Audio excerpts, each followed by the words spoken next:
আসসালামু আলাইকুম আমার সুপ্রিয় দর্শক শ্রোতা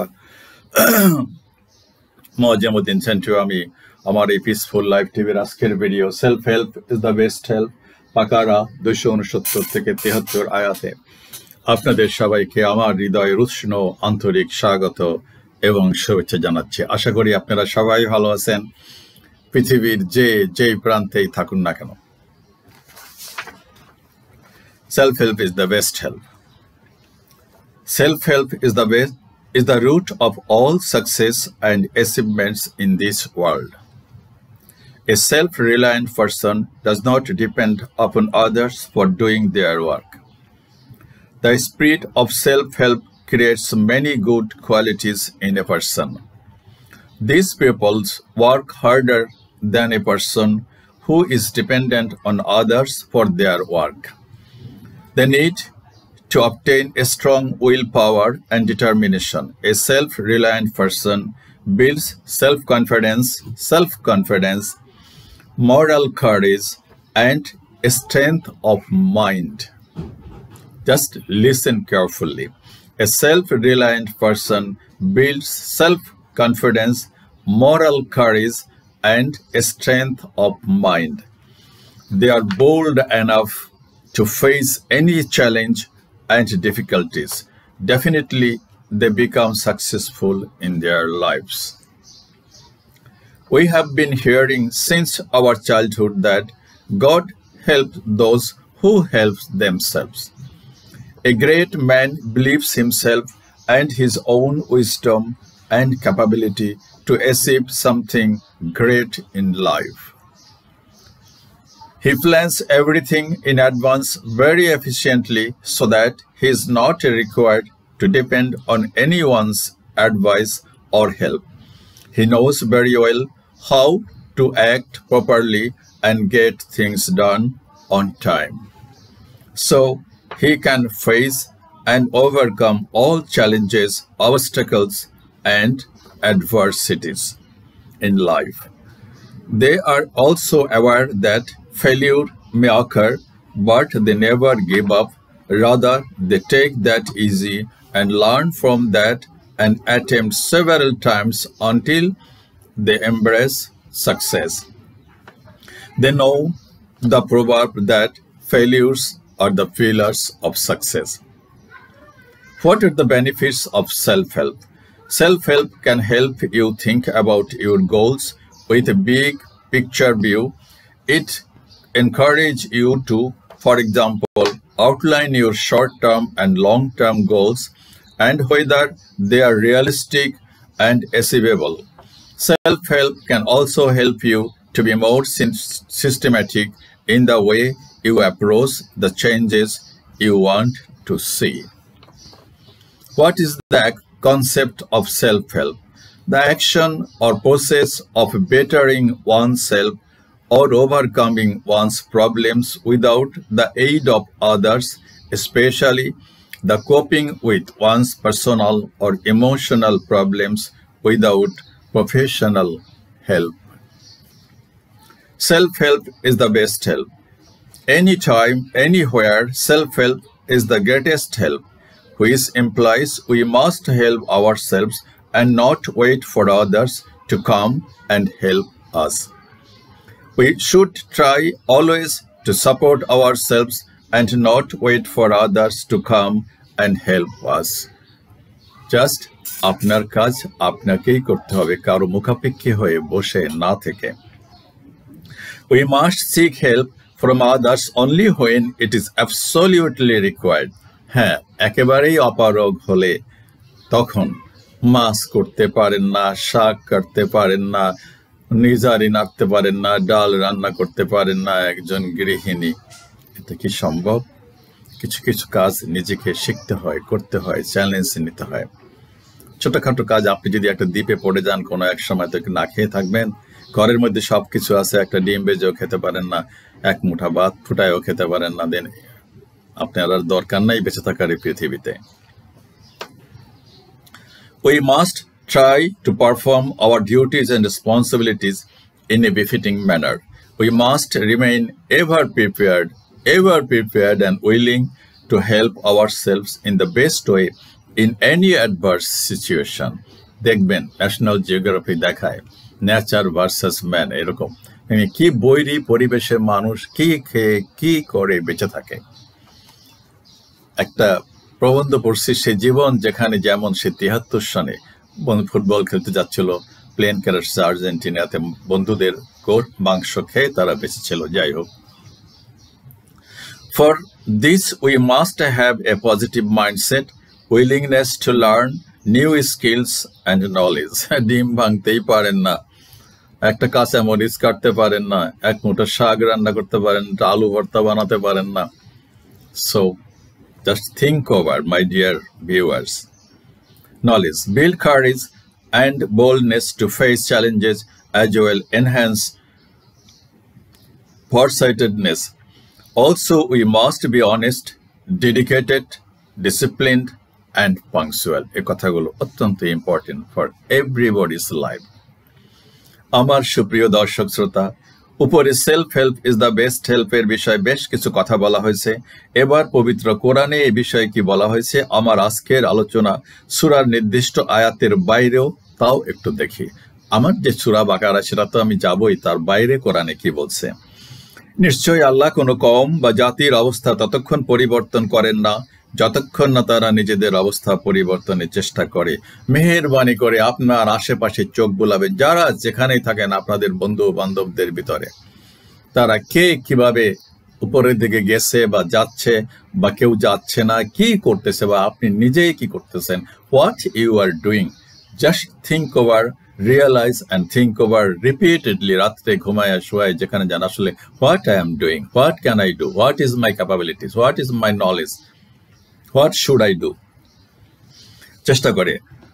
আবার যখন আল্লাহ কোনো জাতির অমঙ্গল কিংবা মন্দ চান, তখন তা প্রতিহত করার ক্ষমতাও কারো থাকে না, এবং তিনি ছাড়া তাদের জন্য কোনো অভিভাবক নেই।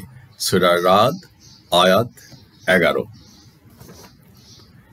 এবার আজকের সূরা বাকারার আয়াত 269 থেকে 273 কি বলা হয়েছে, আর আমি কেন এই ভিডিওর নাম self help is the best help দিলাম সে বিষয়ে আলোচনা শুরু করছি পরম দয়ালু আর নিরতিশয় করুণার আধার মহান আল্লাহর নামে। আয়াত নাম্বার 269, তিনি যাকে ইচ্ছা জ্ঞান আর প্রজ্ঞা দান করেন, আর সেই ব্যক্তির অনেক কল্যাণ সাধিত হয়। শুধু বিবেক সম্পন্ন জ্ঞানীগণেই উপদেশ গ্রহণ করে। শতভাগ বাস্তব কথা। মা বাবা, ময় মুরব্বী, টিচার কিংবা বয়োজ্যেষ্ঠ ব্যক্তিরা সন্তান, পরিচিত জন কিংবা সমাজের উচ্ছৃঙ্খল বহু ছেলে মেয়েদের নানা কারণে নানা সময় বহু ভালো কথা বলে, বুদ্ধি পরামর্শ কিংবা জ্ঞান দান করে। বাট পরিহাস হলো সবাই তা সহজভাবে গ্রহণ করে না, মানা তো দূরের কথা। সবাই বাবা মা মুরব্বীরা ভালো কথাই বলে, বয়োজ্যেষ্ঠরা খারাপ কথা বলে না জেনারেলি। আচ্ছা, দূরের কথা। সৃষ্টিকর্তা বলেন তিনি তার ইচ্ছা মাফিক যাকে খুশি তাকে জ্ঞান, বিবেক, বুদ্ধি, বিবেচনা আর প্রজ্ঞা দান করেন। তারা সেসব কাজে লাগায় আর তাতে তাদের প্রভূত কল্যাণ ও মঙ্গল সাধিত হয়। তিনি আরো বলেন শুধু বিবেক বুদ্ধি সম্পন্ন মানুষই উপদেশ আর সুপরামর্শ গ্রহণ করে। শতভাগ বাস্তব কথা। যেগুলো ডিরেলড হয়ে গেছে, গোল্লায় গেছে, সেগুলোকে বোঝানো খুব কঠিন। আল্লাহ তাআলা মানা করছে যে হেদায়েত আপনি দিতে পারবেন না জোর করে, ওটা আমার এখতিয়ার। আমরা দেখছি স্কুলে, বন্ধু বান্ধবের জীবনে, সারা জীবনে তো যতদিন লেখাপড়া করছি ইউনিভার্সিটিতে, তো তারপরে কর্মজীবনে বহু শয়তান দেখছি, বহু ভালো মানুষ দেখছি, বহু মানে জাস্ট বললাম তো যে অজস্র মানুষের সাথে মেশার সৌভাগ্য হয়েছে। সুপারিশ গ্রহণ করে কথাগুলির শতভাগ সত্যতা আজকের সমাজের অবস্থা থেকেই বুঝতে এবং অনুধাবন করতে পারি। কে মানবে আর কে মানবে না সেটা যার যার নিজের বিষয়। হিকমত শব্দটি আল্লাহর জন্য ব্যবহার করা হলে এর অর্থ হবে সমগ্র বিষয়াদি পূর্ণ জ্ঞান এবং নিখুঁত সৃষ্টি। অন্যের জন্য এই শব্দটি ব্যবহার করা হলে এর অর্থ হয় সৃষ্টি সম্পর্কিত জ্ঞান এবং সে অনুযায়ী কর্ম। এই অর্থটি বিভিন্ন শব্দের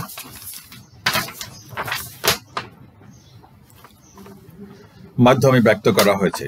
কোথাও এর অর্থ নেওয়া হয়েছে কোরআন, কোথাও হাদিস, কোথাও বিশুদ্ধ জ্ঞান, কোথাও সৎকর্ম, কোথাও সত্য কথা, কোথাও সুস্থ বুদ্ধি, কোথাও দিনের বোধ, কোথাও মতামতের নির্ভুলতা এবং কোথাও বা আল্লাহর ভয়। কেননা আল্লাহর ভয় প্রকৃত হিকমত। আয়াতে হিকমতের ব্যাখ্যায় সাহাবী ও তাবে তাইনগণ বলেছেন যে কোরআন, হাদিস, সুন্নাহর জ্ঞান এই হিকমত। হ্যাঁ, আমিও বলতেছি কোরআন সুন্নাহর আপনি অন্য যত ইঞ্জিনিয়ারিং পাশ করেন, ডাক্তারি পাশ করেন, এরপরও আপনার ধর্ম যদি ইসলাম হয়, then you should know about কোরআন হাদিস। হিকমত। আবার কেউ কেউ বলেছেন যে আলোচ্য আয়াতে উপর উল্লেখিত সবগুলো অর্থেই বোঝানো হয়েছে। এনিওয়ে, যার যার বুঝ। আয়াত নম্বর 270, তোমরা যাহা কিছু ব্যয় অথবা মানত করো তা অবশ্যই আল্লাহ জানেন, আর যদি জালিমদের জন্য কোনো সাহায্যকারী নেই, কখনোই থাকে না, শেষ পর্যন্ত গিয়ে জালিমদের পাশে কেউ থাকে না।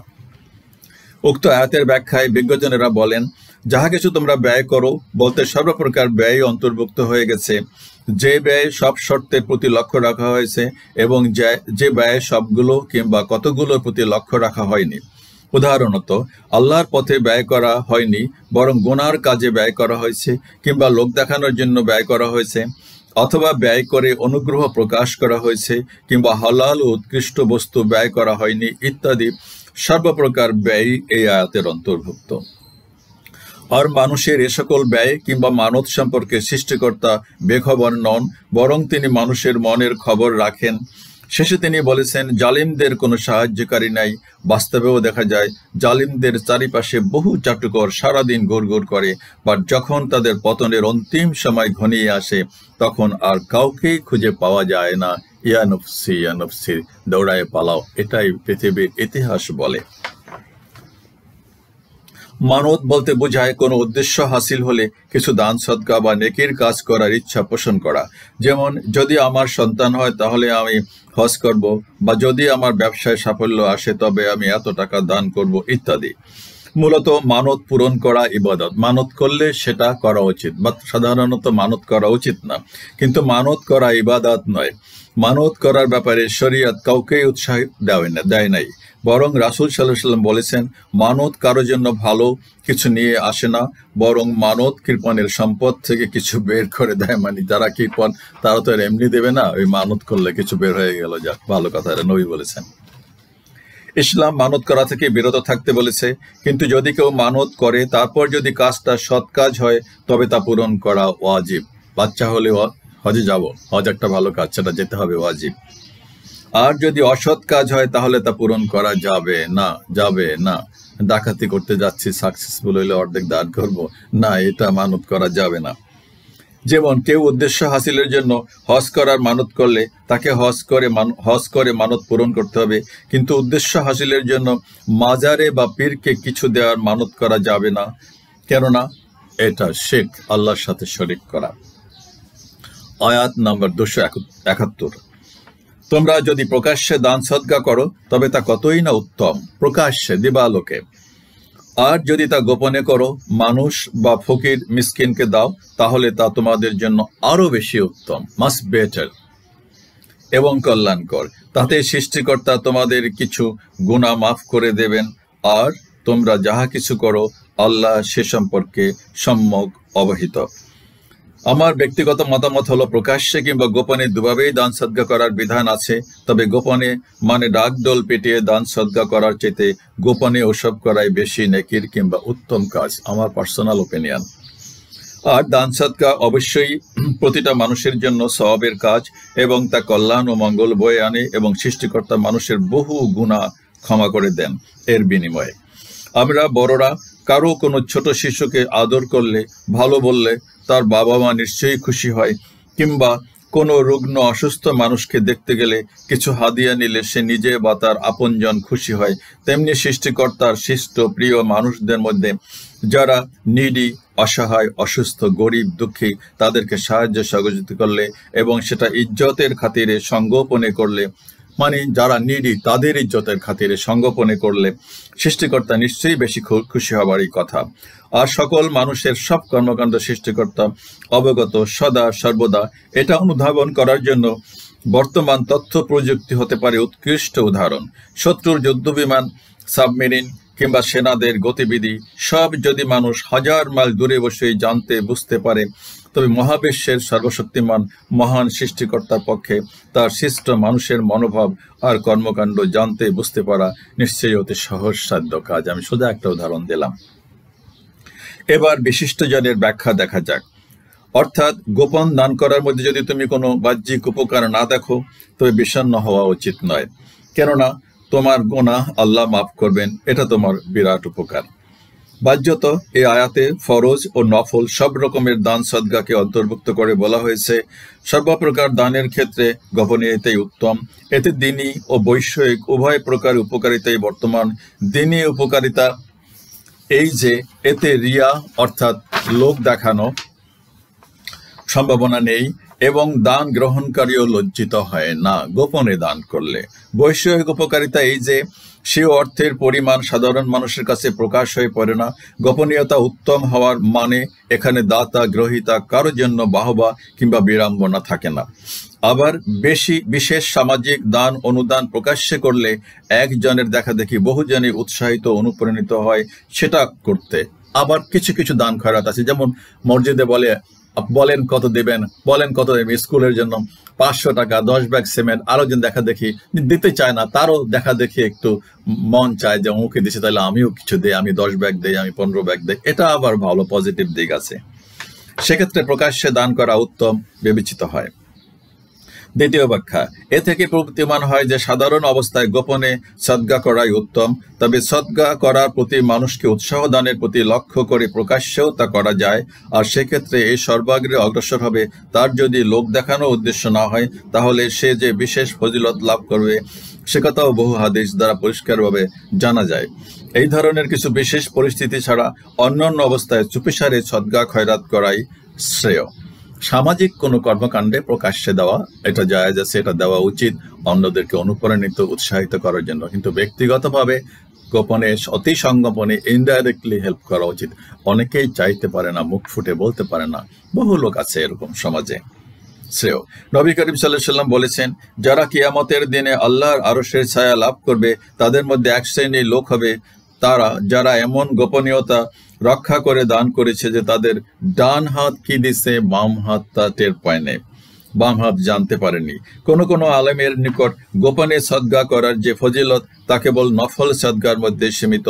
তাদের মতে জাকাত আদায় প্রকাশ্যে করা উত্তম, কিন্তু কুরআনের ব্যাপক নির্দেশ নফল ও ফরজ উভয় সদগাকে শামিল করা হয়। আয়াত নম্বর 272, তাদেরকে সৎপথে আনার দায়িত্ব আপনার নয়, বরং আল্লাহ যাকে চান সৎপথে পরিচালিত করেন। ওই যে বলছি কত নীতি কথা, কত উপদেশ, শোনার নয়, শুনবে না, শুনবে যখন তখন আর উপায় থাকবে না। খুব বাস্তব জীবনেই তো দেখছি, নিজের কাছের লোকের ভিতরেই তো দেখছি, এটা দূরে যেতে হবে না বেশি। এবং আপনারা প্রত্যেককেই খুঁজলে পাবেন আজকের যে সমাজের অবস্থা, যেই পরিণতি, আপনি অতি নিকটেই আছে এরকম কুলাঙ্গার, ভালো কথা তারা শুনতে রাজি না। আচ্ছা, সৎপথে আনার দায়িত্ব আপনার নয়, বরং আল্লাহ যাকে চান সৎপথে পরিচালিত করেন। তোমরা যে সম্পদ ব্যয় করো তা তোমাদের নিজের কল্যাণ ও মঙ্গলের জন্যই করো। প্রত্যেকে আমরা যারা সম্পদ ব্যয় করি অন্যের জন্য নয়, এটা নিজের জন্য। Self help is the best help, এখানেই এই রহস্য নিহিত। তোমরা তো শুধু আল্লাহর সন্তুষ্টির উদ্দেশ্যেই ব্যয় করো, আর যে সম্পদ তোমরা দান সদগায় ব্যয় করবে তার পুরস্কার তোমাদেরকে পরিপূর্ণভাবে দেওয়া হবে, পরিপূর্ণভাবে 100%, কোনো কার্পণ্য করা হবে না, তোমাদের প্রতি কোনো জুলুম করা হবে না। আমরা পরীক্ষায় লেখি, মনে করি 10-এ 10 পাবো, কিন্তু স্যাররা অনেক স্যারের নম্বর দিতে চান না, তাদের কলমে নাম্বার ওঠে না, তারা দিবে 5, তারা দিবে 6, আবার কিছু স্যার আছে না 10-এ 10ই দিয়ে দেয় বা 9 দিয়ে দেয়, এটাই এনফ। তো আল্লাহ বলতেছেন তোমরা যে দান সদগা করবে তার পরিপূর্ণ পুরস্কার, 100% পুরস্কার আমরা দেবো। বহু লোক আছে, বহু টিচার আছে, আমরা তো ফেস করছি, নম্বর দিতে চায় না, তাদের কলম দিয়ে নাম্বার বের হয় না, মনে হয় যেন বাপদাদার সম্পত্তি চলে যাবে নম্বর দিলে। আমার সুপ্রিয় দর্শক শ্রোতা, আজকের ভিডিওর নামকরণ অত্র আয়াতের উপর ভিত্তি করেই। এই আয়াতে যা বলা হয়েছে তা সবার কাছেই সুস্পষ্ট বলেই আমি মনে করি। তবে একটি কথা বিশেষভাবে আমার দৃষ্টি আকর্ষণ করেছে, আর তার জন্যই আমি সেই কথাটিকে বেছে নিয়ে ভিডিওর নামকরণ করেছি। সেটা হলো, তোমরা যে সম্পদ ব্যয় করবে তা তো তোমাদের নিজেদের কল্যাণ ও মঙ্গলের জন্যই করবে। তার মানে নিশ্চয়ই তোমরা তোমাদেরকে সর্বোত্তম উপায় সাহায্য করো দান সদগা করে। আমি একটু ঘুরাই বলছি, self help is the best help. এই মহাবিশ্ব যেথায় 200-এর পরে 21টা শূন্য দিলে যে ফিগার হয়, যিনি ততটা কিংবা তারও বহুগুণ বেশি পৃথিবীর সৃষ্টিকর্তা, মালিক, পরিচালক, তার কিসের অভাব, চাহিদা কিংবা শখ থাকতে পারে? আছে তার কোনো শখ থাকতে পারে? সব গোটা মহাবিশ্বের মালিক। এখন বলছে মহাবিশ্ব অনেকগুলো পারে। তিনি কারো দয়া, করুণা কিংবা ভালোবাসার মুখাপেক্ষী নন। কেউ তাকে কিছু দিলে বা না দিলে তার কিছু যায় আসে না।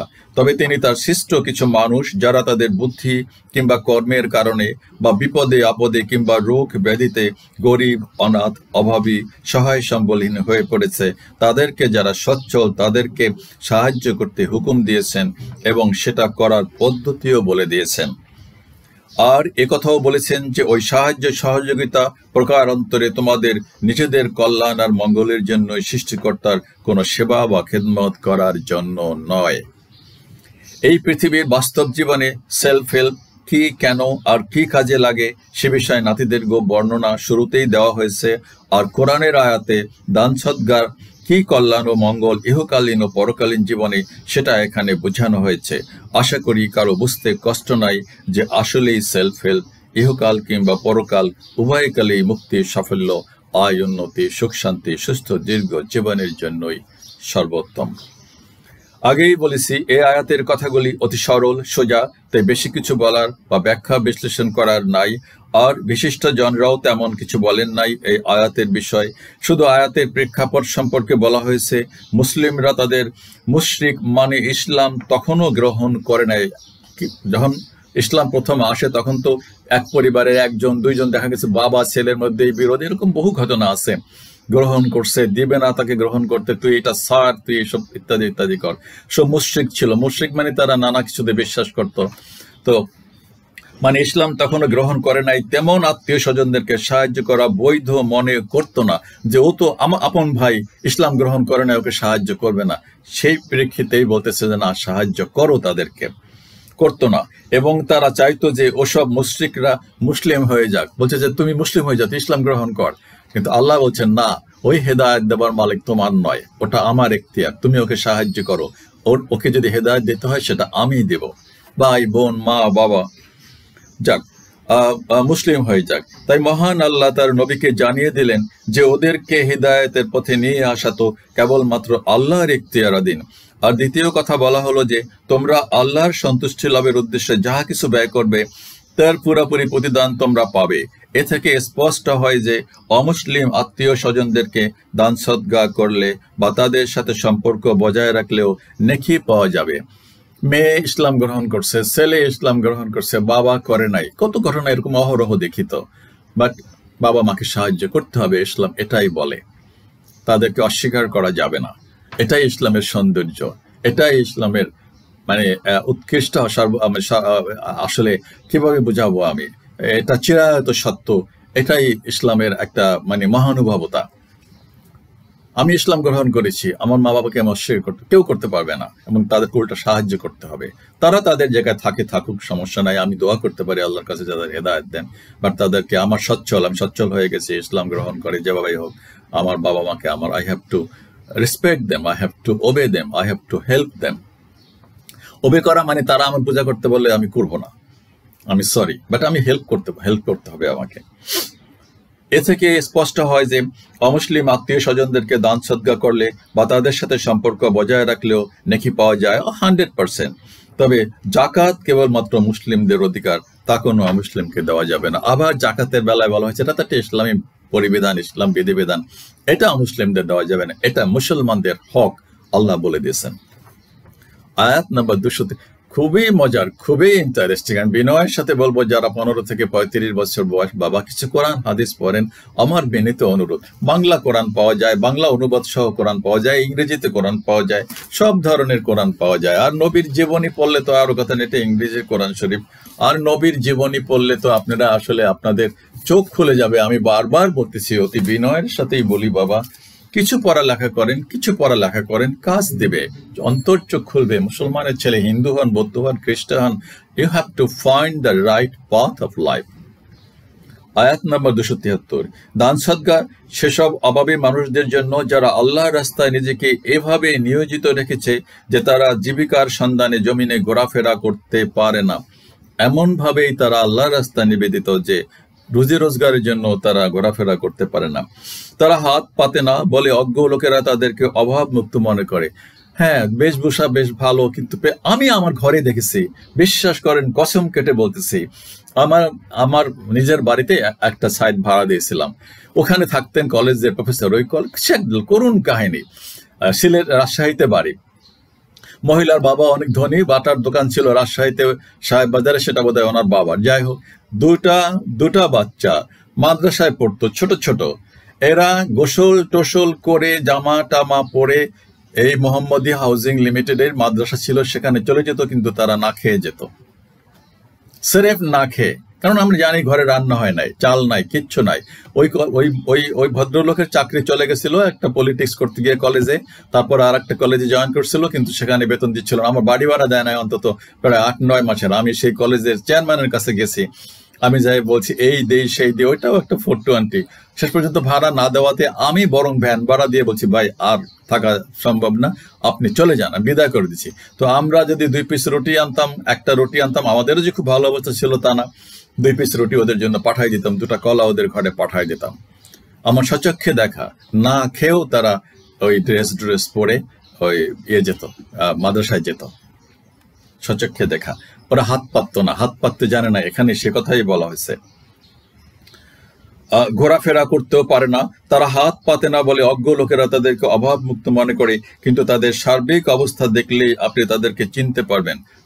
না খোয়া একটা মুখ তো বোঝাই যায়। কাকুতি মিনতি করে, তারা কারো কাছে কিছু চায় না। আর মানুষ যে সম্পদ ব্যয় করে, অবশ্যই আল্লাহ সে সম্পর্কে পূর্ণ ওয়াকিবহাল। আমার দৃষ্টিতে এই আয়াতের অর্থ খুব একটা কঠিন বা জটিল নয়, বরং সবার কাছে বোধগম্য। আর আমি বিশেষ কোনো মতামত এখানে অ্যাড করতে চাই না, বরং দেখা যাক বিজ্ঞজনেরা কি বলেন। এখানে ওই সমস্ত অভাবগ্রস্ত লোকদেরকে বোঝানো হয়েছে যারা দিনই কাজে নিয়োজিত থাকার কারণে জীবিকা অর্জনের জন্য বিশেষ কোনো কাজ করতে পারে না। এই আয়াতে এটাও বোঝানো হয়েছে যে কোনো অভাবী মানুষকে বাহ্যিক বেশভূষা কিংবা চেহারা সুরাতে স্বাভাবিক মনে হলেও সে প্রকৃতপক্ষে সচ্ছল নয়, বা তাকে সচ্ছল ভাবা ঠিক নয়। এসব লোকদের প্রতি সদয় হয়ে তাদেরকে দান সদকা দিতে হবে। বাহ্যিক বেশভূষায় বোঝা যাবে না সে না খেয়ে আছে, তার ঘরে টাকা নাই, বা সে অসুস্থ, অথবা সে অভাবী, তার ছেলে মেয়ে আছে, তাদের কোনো খাবার নাই। ওদেরকে সাহায্য করা বুদ্ধিমানের কাজ। এরা ভিক্ষা চাইতেও পারে না, সবার কাছে গিয়ে অনুনয় বিনয় করতে পারে না, হেসিটেট করে, শরম পায়, লজ্জাবোধ করে। এই আয়াতে এটাও বোঝানো হয়েছে যে উল্লেখিত শ্রেণীর অভাবী মানুষ কারো কাছে নাছোড়বান্দা হয়ে কাকুতি মিনতি করে কোনো কিছু চায় না, এটা পারে না, তাদের ইজ্জত ইগোতে লাগে, বা তারা এই বিবেক এতটাই সেন্সিটিভ যে না খেয়ে থাকলেও তারা মরে যাবে, কিন্তু হাত পাততে পারবে না। সো তাদেরকে যারা জানে তাদের খোঁজ খবর নেওয়া উচিত, তাদের হেল্প করা উচিত। কিছু চায় না, কিংবা বারংবার বিরক্ত আর সওয়াল করে না কারো সাথে, বা পথ আগলে বসে থাকে না, বরং লজ্জা অবনত চিত্তে সাহায্য খোঁজে। অনেক ভিক্ষুক আছে টাইনা ধরে, একদম আমি দেখি তো রাস্তাঘাটে একদম বেড়া ধরে, একদম হাত বাড়ায়, এরকম প্রফেশনাল, পেশাদার। দ্বিতীয় ব্যাখ্যায় বলা হয়েছে, এখানে মক্কায় যেসব মুসলমানদের ঘরবাড়ি সহায় সম্পদ লুটপাট হওয়ার পরে, বা ঘরবাড়ি সহায় সম্পদ ফেলে মদিনায় হিজরত করেছিলেন, তো সব লুটে নিছে। যখন নবী সাল্লাল্লাহু আলাইহি ওয়াসাল্লাম মদিনায় হিজরত করলেন, তার অনুসারীরাও তো ধীরে সুস্থে হিজরত করতে, তো তারা অসহায়, তাদের সব কিছু লুটে নিছে, পরিত্যক্ত ঘরবাড়ি। তো জাহেলিয়াতের যুগ। সেই সব মুজাহিদদের বোঝানো হয়েছে যারা আল্লাহর পথে এসে নিদারুণ অভাব অনটন আর দুঃখ কষ্টে দিনাতিপাত করছিলেন। মদিনাতে গিয়ে তারা কোথায় উঠবে, কার কাছে উঠবে? ওখানকার লোকদেরকে আল্লাহ নবী বলেছিলেন, এটা তোমাদের ভাই, তোমরা এদেরকে সাহায্য করো। তখন তারা নিজের ক্ষেত দিয়ে দিচ্ছে, নিজের খামার দিয়ে দিচ্ছে, নিজের ঘর দিয়ে দিচ্ছে এদেরকে। এভাবেই নবী মিনিমাইজ করে নিয়েছেন সমস্যাগুলো মানুষের। এমনি ইসলাম কায়েম হয় না, পড়ে দেখবেন, পড়বেন, অনুরোধ। এক কথায় তারা ছিল রিফিউজি বা শরণার্থী, আবার সামর্থ্যবান নয় এমন কোরআন হাদিসের জ্ঞান অন্বেষণকারী ছাত্রছাত্রী এবং আলেমরাও এর আওতায় পড়ে। অনেক ছাত্রছাত্রী আছে মাদ্রাসায় পড়ে বা স্কুলে পড়ে, আমরাই তো টাকা দিয়ে খাওয়াইছি হোস্টেলে। বিশাল বড় অফিসার উনি, বাংলাদেশের, আমি আর বলতে চাই না আর কি। আমাদেরকে স্যার ডেকে বলতেছে, এই 2 জন ওদেরকে তোমরা বিনা পয়সা খাওয়াবা, তোমাদের টাকায় ওরা খাবে, কোনো সমস্যা নাই। কিন্তু তারা ওগুলো ভুলে গেছে, ভুলে যায়, এটা হলো একটা সমস্যা। যাই হোক, আমার অভিজ্ঞতা, আমরা এই টাকা দিয়ে খাওয়াইছি। বা আর আলেম এতিম টেতিম যাদেরকে মানুষ তো টাকা দিয়েই সাহায্য করে, খায়। কিন্তু সমস্যাটা হলো এরা এক সময় আইসা একটা মোবাইল কিনে একটা স্ট্যাটাস দেয়, একেবারে সব আপনারা হয়ে যান গরু গাদা। এটাই আমার কষ্টের জায়গা। যাই হোক, এটা নিয়ে অনেকবারই আমি লিখছি যে সারা জীবন খাইলা লিল্লা বোর্ডিং এ মানুষের টাকায়, এখন আইসা সবাইকে যারা টাকা পয়সা দিচ্ছে তাদেরকে বলে তোমরা হইলা গরু, তোমাদের কোরআনের আয়াত নাই, কোরআনের জ্ঞান নাই, ইত্যাদি ইত্যাদি। ঠিক না, অজ্ঞতা এটা আর কি। কোরআনের জ্ঞান নাই কে বলছে? তুই জানো, আর পথে না থাকলে তুই জ্ঞান দে তাদেরকে, আওতায় পড়তে পারে। খোদাভীরু কিংবা ইমানদারদের বৈশিষ্ট্য হলো অভাব অনটন সত্ত্বেও তারা মানুষের কাছে হাত পাতা ও ভিক্ষা করা থেকে বিরত থাকতে চেষ্টা করে, এবং যদি চায়ও তবে তারা বারবার আবেদন ও কাকুতি মিনতি করে না, হাতে পায়ে ধরে না। এই জন্য পেশাদার ভিক্ষুকের পরিবর্তে মুহাজির, সুবিধা বঞ্চিত দিনী জ্ঞান অন্বেষণকারী ছাত্রছাত্রী, আলেম ওলামা চাইতে পারে না অথবা চাইতে লজ্জাবোধ করে এমন অভাবীদের খোঁজ করে তাদের সহযোগিতা করা মাস বেটার। পেশাদারদের বাড়িতে তো সব ফ্রিজ, টেলিভিশন বহুবার দেখছে, এগুলো এলাকায় সবচাইতে বড় ধনী মানুষ বাজারে গেলে বড় মাছ কিনে, এরকম কাহিনী তো বহুবার পত্রপত্রিকা টেলিভিশনে দেখা গেছে। এগুলো পেশাদার ভিক্ষা করে, যেগুলা সহযোগিতা করা উচিত। কারণ অন্যের সামনে হাত পাতা মানুষের আত্মসম্মান পরিপন্থী ও মর্যাদাহানিকর। সবশেষে আল্লাহ বলেছেন যে মানুষ যে সহায় সম্পদ বা টাকা পয়সা দিনের কাজে কিংবা আল্লাহর পথে বা অন্য কোনো কাজে ব্যয় করে তা তিনি অবহিত থাকেন। আমার সুপ্রিয় দর্শক শ্রোতা, শেষ করার আগে শুধু এটাই বলতে চাই, অতি ব্যথিত চিত্তে দুঃখ পরাক্রান্ত মনে যে একটা অধপতিত নষ্ট সমাজে বসবাস করছি, চরম একটা খারাপ সময় পার করছি, আর কেন জানি বারবার মনে হয় সমাজের মগজে দুরারোগ্য ক্যান্সার ছড়িয়ে পড়েছে। আমার ব্যক্তিগত অভিমত। প্রতি পদে পদে এখানে শঙ্কা, ভয়, আতঙ্ক বিরাজ করে। কিভাবে সরল সোজা মানুষকে ল্যাং মারা যায়, ট্র্যাপে ফেলা যায়, ব্ল্যাকমেইল করা যায়, জিম্মি করা কিংবা ইজ্জত সম্মান সম্ভ্রম হরণ করে ফায়দা উঠানো যায় বা টাকা পয়সা কেড়ে নেওয়া যায়, তার একটা অঘোষিত প্রতিযোগিতা চলছে। প্রতিদিনই এই সমস্ত ভিডিও দেখি, খবরাখবর দেখি। এখানে ভালো কথা বলার, সৎ পরামর্শ দেবার কিংবা সুপথ দেখাবার মতো ভালো মানুষ, শুভকামী, সজ্জন, বন্ধু কিংবা চলার সাথী খুবই দুর্লভ, দুষ্প্রাপ্য কিংবা বিরল। তাই নিজের বিবেক, বুদ্ধি, বিবেচনা আর জ্ঞান খাটিয়ে পথ চলা আর নিজেই নিজেকে সাহায্য করা সবচাইতে উত্তম পথ বলেই অন্তত আমি মনে করি। আর আমার বিনীত অনুরোধ, সকলের প্রতি কিছু ধর্মীয় বই পুস্তক কিনে পড়েন আর সত্যিকারের ধর্মপ্রাণ দু একজন আলেম ওলামা কিংবা সাধারণ বন্ধুর সাথে ওঠা বসা করুন। এখানেও আমি জোর দিয়ে বলবো, পবিত্র কোরআন আর হাদিস এবং নবী মুহাম্মদ সাল্লাল্লাহু আলাইহি সাল্লামের জীবনী পড়ে দেখুন। আমি আশা করি সকলের অন্তর চোখ খুলে যাবে।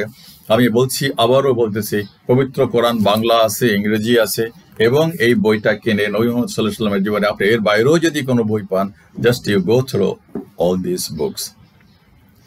ওকে, ইনশাআল্লাহ নবী মুহাম্মদ সাল্লাল্লাহু আলাইহি সাল্লামের জীবনী পড়ে দেখুন। আমি আশা করি সকলের অন্তর চোখ কান খুলে যাবে ইনশাআল্লাহ।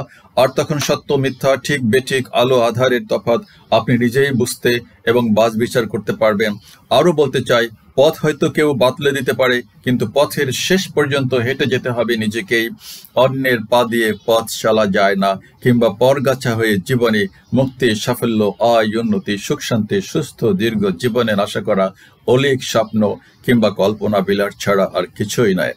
সুতরাং অয়েল ইউর ওন মেশিন, মানে নিজের চরকায় তেল দেওয়াই উত্তম।